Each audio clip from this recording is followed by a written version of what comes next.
Günahlara kefarattır. Ayet-i kerimede buyuruyor. El-mü'minu mü'min el-kennehu va'duhum libani. Bir müminler, Müslümanlar birbirisi çok sevmektir.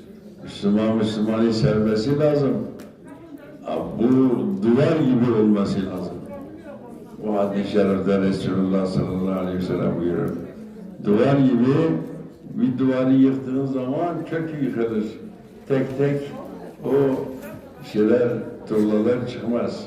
Vurduğun zaman komple yıkılır.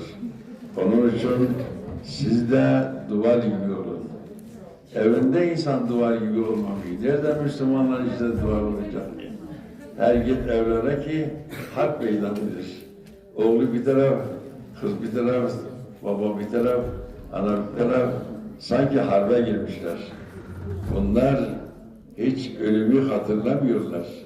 Sadece biz bu dünyada böyle birbirimizden kavga eder kabre iner. Ondan zamanda kabre indiği zaman güzel bir hayat sürer. Hele gitsin kabirde cevabını versin. Vel kabir sandukul amel. Senin kabirin amelan göre mükafat vardır. Eğer namazı kıldın, orucunu tuttun, zekatı verdin, hacın yaptın, ana baba hürmet ettin, hanımlara, kocalarına hürmet ettin, bunları hepsini yerine getirdinse o zaman ne olur? O kabir sana cennet bahçesi, orada keyif edersin.